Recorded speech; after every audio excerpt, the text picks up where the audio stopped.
We are joined by Packers left tackle Rasheed Walker. Rasheed, how are you today? I'm doing good. How are you? You know, I'm awake. I'm talking to you, a absolute legend of a Packer. It's great, man. This is a great Tuesday. Good to see you. Appreciate y'all for having me on the show. Absolutely. Appreciate you carving some time out on an off day. I think, Negs, that's the other part here. On the off day, to be able to join us and talk about a win. That's even better. Yeah, man. For y'all, man, don't sweat it, man. All right. There it is. That's what I like to hear. That's a professional. Good. Act like you like us right away. Rasheed Walker knocking that one out of the park. Negs, you knew this was going to be great when it's an offensive lineman. All due respect to any other position group, Rasheed, I knew this was going to be great when it's an offensive tackle joining the program because best looking, most personality, always going to be the best one to be able to join a show. Facts. Nothing but facts. How was coming back from LA, win under the belt, getting back into a groove a bit? You know, it's been, I got to think, a bit disjointed this year, starting in Brazil, and then Jordan goes down and you really adjust on offense, and you get Jordan back. Is it feeling like maybe you're getting back into a groove a little bit? Well, first, like, the NFL, everybody knows the NFL is a long season. You know what I'm saying? It's a get the job done league. Like, it's very hard to win in the NFL. So, you know what I'm saying? Week 1, we played in Brazil. That was a very interesting opening game for the season. That one slipped away. Week 2 and 3, I believe, that's when we had Malik. Yeah, so hats off to Malik. He came in.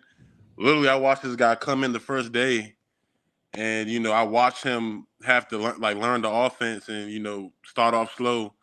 And his just growth from his first day as a Packer to his first start, just the confidence that he carried himself with, it was just very remarkable. So Malik was able to get us over the hump for 2 weeks. Jordan came back into town. I feel like, as a team, we were all starting to gel together. We actually came back from a 28-point deficit. So, what I'm saying? We are still the Packers. Like, that's right. I know it didn't. The game against the Vikings, that's not what we wanted to. How we wanted to start the division. Game playoff. But we're gonna see them again. As y'all see, this weekend we came and we smashed the Rams. So, we're beaming up. And being able to smash it in the run game, you mentioned weeks 2 and 3, Rasheed. That's a heck of a game plan and one that you got to just be salivating to be able to do. And then this week, you mentioned against the Rams, it's like the first 5 minutes, you and Josh Jacobs on the outside on that Jaden Reed sweep. I got to ask you about, you want to talk about smashing. I mean, poor number 4, his family was watching, dude. Like, what is that feeling like when you're just taking someone's soul on the outside in space? Hey man, look, man, I respect the game so much. You know what I'm saying? I got a job and I got to hit my target. That's really all it is. That feels so good though. What's the pancake celebration? What do we got here for a celebration, or is there a chart in the O-line room where you guys are keeping that kind of stat for y'all? Oh yeah, we definitely keep charted knockdowns and whatnot. We get some credits on that fine board, but for me, I everything is really internal for me. Like, once I get a big knockdown, it just gives me some extra energy. You know how like when you playing a video game, you run into the coins and you get energy. That's how I am. Yep. I just charge up. So yeah, I'm trying to get them knockdowns for sure. We got to get those game breakers, Nags. That's what I'm talking about. We need them game breakers. Yeah, there it is. That's exactly it. Yeah. Obviously you guys are headed back to Lambeau now for a stretch here. But were you surprised at the amount of Packers fans that you saw on the road there at SoFi? Yeah, it was actually crazy. Like, it was just amazing because it really, like, the way the fans were chanting, you would have thought that we were at home. I remember when we were on the field, the opening drive, it wasn't that loud, but when our defense went on the field, it felt like Lambeau Field. Like, it was crazy. And then another crazy moment that kind of confused me was with that crazy catch that Jay Reed had when Jay Love threw that pass. Mm-hmm. So I'm looking at the ball and I'm like, damn. I'm like, double coverage? Where's Jay Reed? Oh, there he is. Then I just hear the crowd going crazy. I'm like, yo, what happened? Like, is that good or bad? But he came down with it. That's just that connection that they have. You know, I rewatched the film, and it's just crazy. Like J Love got like some type of way he likes to curve that football in the air, mid air. I don't know how he does it, but I'm not gonna question the man. Shoot, especially if Jay Reed's down there. Yeah, Jay Reed down there. He got it. It'll be okay. It'll be okay if he's down there. It'll be all right.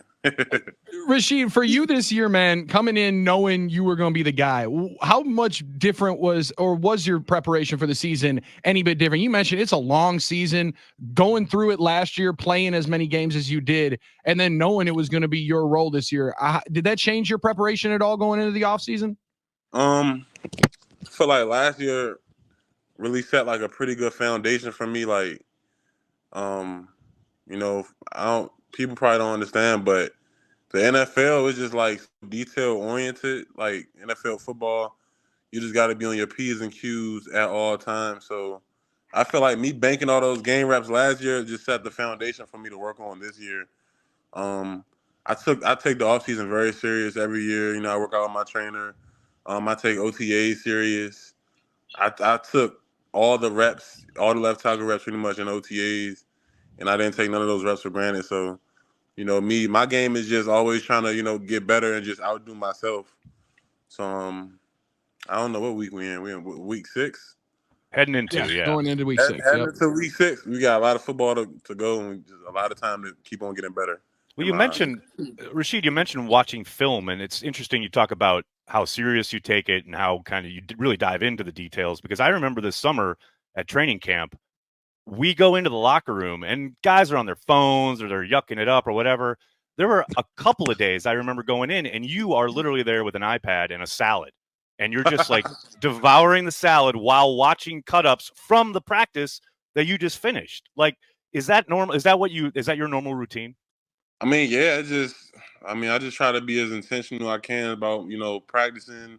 Because, like, usually when when I'm watching the film, I'm literally going to watch it again within the next 30 minutes with my coach. So I just like to already see and try to, you know, be prepared for, you know, what my coaching points may be, or maybe if I see something, if I can, you know, watch the film before we watch it together, I can come up with some questions I can ask in the meeting room, you know, just to help myself a little bit. But I just be trying to like see my work that I've done, or just if I messed up something, I want to see it. If I think I had a good rep, I want to see it. If I think I had a bad rep, I want to go see it. It's just a thing with me. I just like watching film. All right, talk about that meeting room, Rasheed, because again, offensive line is my favorite position in all of sports because it's the most entertaining individuals. You guys got to be having some fun in there. I imagine the snack table is in a pretty impressive spot, but also young group holding each other accountable. That's got to be one of the coolest parts for it. It seems like a really player-led group in there with Luke. Yeah, I say Coach Buckers does a good job of letting us, you know, police ourselves. You know, we got some good rookies in there. You know, Jordan Morgan's holding down the snack table. Good. First round pick. He's got that big signing bonus, Rasheed. You got to make sure that he's doing that. Yeah, he's holding down the snack table. Shoot, I think they just decorated the room for Halloween. There you go. So, you know, that's fun. But yeah, all the guys we had were just a bunch of hardworking guys. Like we just try to compete we had fun with competition and competing with each other. And we just all like, you know, push each other to just be better and stuff. You know, we really don't. We got a high standard of like how we operate in that room, so that's why I feel like we've been able to play so well. I love it. Talk to us a little bit about youth is the future, which is something that I think you're kind of setting sail on as far as trying to add to their shine, as it were. You got Bowling for Their Future, a charity bowling fundraiser at Buzz Social in Green Bay, coming up on Monday, October 21st. Talk to us a little bit about that. How did you get involved, and what is it all about? So Youth is the Future, that's my nonprofit organization. You know, our mission is just to, you know, give back to the youth and provide, you know, different types of support.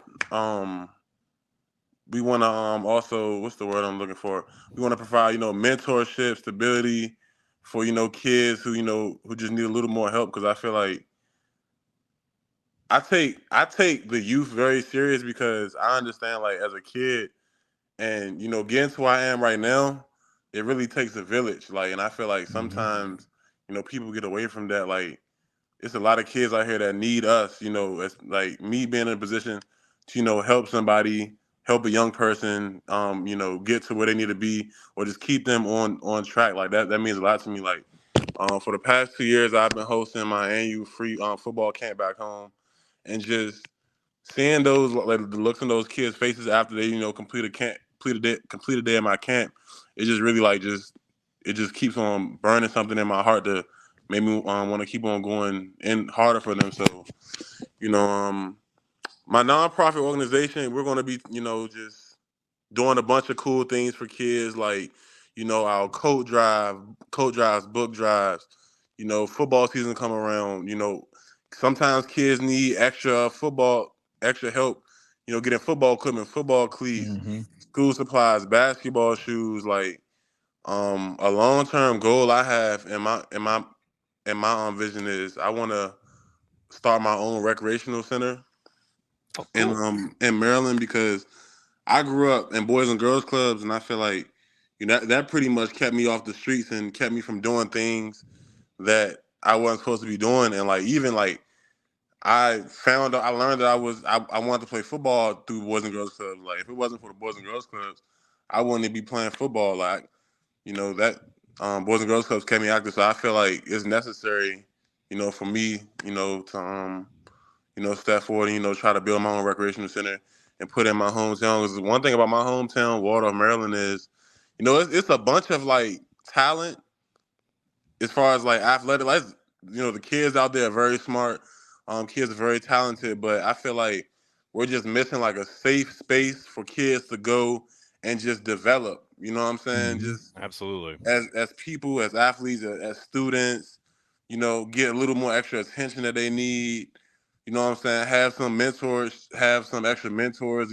Help them do what they need to do in life. And the bowling event is just like something I want to get the community together and just have some fun bowling for a good cause. All of the proceeds from the event will be going to the nonprofit, and all the nonprofit is straight up for helping the kids. Like, so yeah, I'm very excited about it. I just feel like that's kind of like my calling, just to just help and make an impact, because what I'm saying, it doesn't really cost you nothing, put a smile on someone's face. So that's my whole love take it, on man. People remember. Cool. Yeah, man. People remember a lot of things, but how you made them feel or an interaction is always what lasts even more in the work you do. Is that one for you? Jordan talked about it a lot, like with his football camp and being able to do that in Maryland. Was there a time when you had an interaction with a player who had made it, either to a Division I level, because you play at Penn State? Rasheed, that's about as close to the NFL as you can be when you're starting at Penn State, right? Like, yeah. did you have an interaction when you were coming up to say, I can make it and I can be able to do exactly what I want? For me, like, actually, like, it was kind of just like I just really just stuck with it, like stuck with football. Like, I started playing when I was like 6 or 7, and I was always a bigger kid, so Had a feeling. yeah, I was always a bigger kid. Like, I wasn't always. I ain't gonna lie, I wasn't always the best football player, but I feel like football was just always an outlet for me to be myself, because being a bigger kid obviously came with me wanting to be always horseplay with kids smaller than me. That really didn't work out in my favor. Nope. So, like, when I found out I can play football and horseplay and not get in trouble, you know what I'm saying, I couldn't never get that up. So it was always coming back to the big guy. When somebody would get hurt playing at a buddy's house in the basement, it always came back to the big guy, Nags. It's so unfair. It always comes back to the biggest kid. Yeah, that's just how it is. That's just how it is. But in the football field, I think around like high school, when I really hit my growth spurt, I think I was like 6'3", 240 as a freshman in high school. Oh man. And I got bumped up to varsity. Yeah, and it was just, and at that time I was really just having fun. Like, so I was having fun when I was in 10th grade. That was my first time playing tackle. I actually played right tackle because I had a left-hand quarterback. So okay, I did not want to play tackle at all. I wanted to play D-line, but you know, I just put my best foot forward because I had a starting position, and the rest is history. I just, you know, developed and kept on playing. See, back then you were getting in trouble. Now you're getting plays drawn up where you're out on the perimeter burying those defensive backs. You know, it's your job now to do that. Yeah, That's just great. legally, just having fun, man. Living a dream. Absolutely love it. Rasheed, you are an absolute legend for joining us. We can't thank you enough. Hey, man, thank you, dude. We'll have information on Rasheed's charity event and his endeavors on the Cheesehead TV YouTube channel. Go to our page. We'll have a link for everything that Rasheed's putting together. Rasheed Walker, Green Bay Packers left tackle. Rasheed, thank you so much for the time, man. Hey, man, appreciate y'all. Thanks for joining us, man. That is awesome. Rasheed Walker hanging out with us here on Carry the G. And Nags, that is like, if there are a couple of things that are going to endear Packers fans to Rasheed Walker, that dude doing the charity work that he is doing and being about it, our chat is going absolutely crazy for him right now.